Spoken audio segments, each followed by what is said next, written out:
I'm Dennis Martin, Professor and Vegetation Management Specialist at Oklahoma State University at Stillwater. In this video, we're going to show you a piece of research equipment that we use to apply pesticides in the testing of herbicide treatments in small plot work in roadside vegetation management research. Please enjoy our video.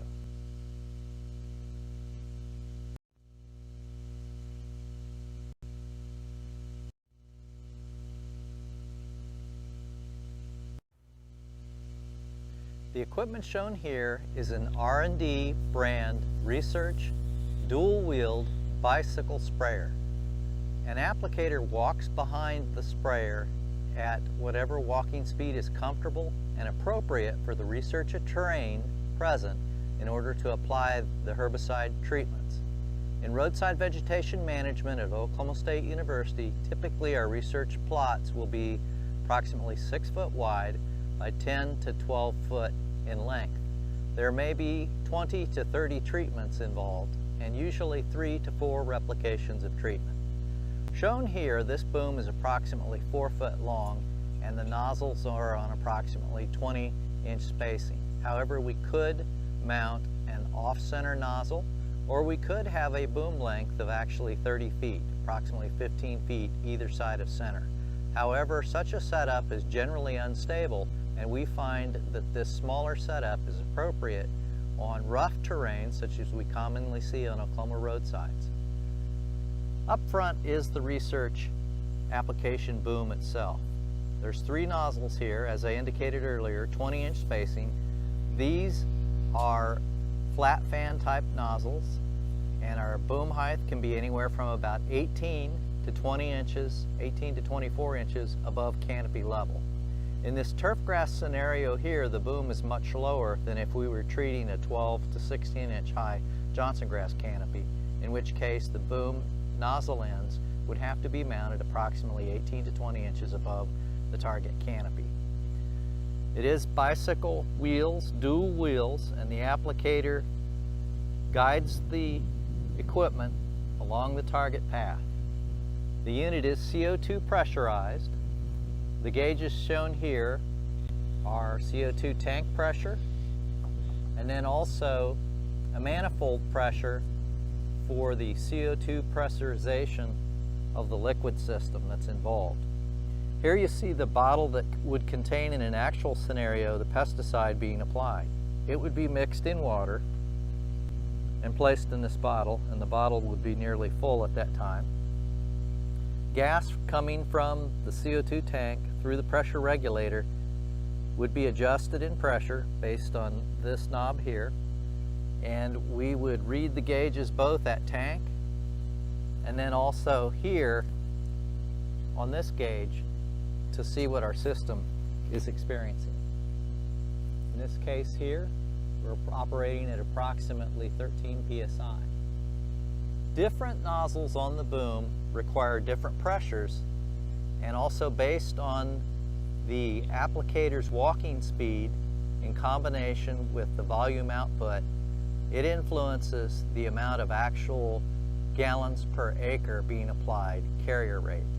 And then the pesticide is diluted in the water based on the rate of pesticide that we need to apply per acre.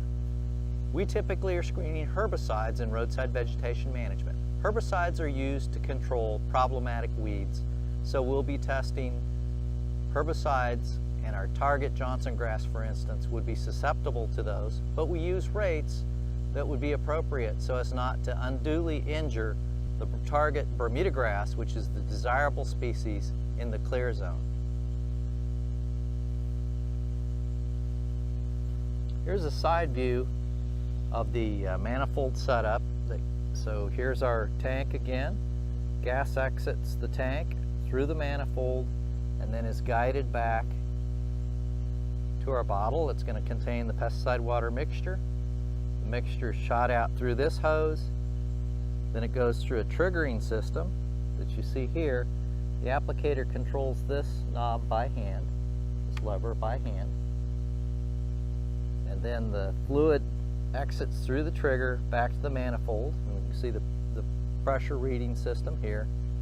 then it's distributed to the front manifold, and in this particular setup we have 3 nozzles on this boom, which is pretty typical when we're going to apply to about a 6-foot wide swath.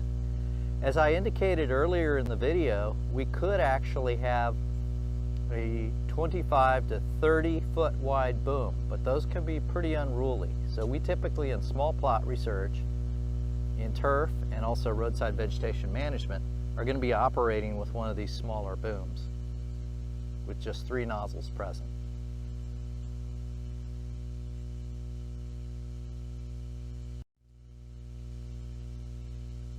Typical roadside research applications of herbicide treatments are tested at about 20 to 40 gallons of carrier, that is herbicide plus water, per acre. The next segment shows the CO2 pressurized sprayer entering from the left frame. It's applying 30 gallons of water per acre to a concrete surface. This shows the uniformity of application pattern typical of this research walk-behind sprayer.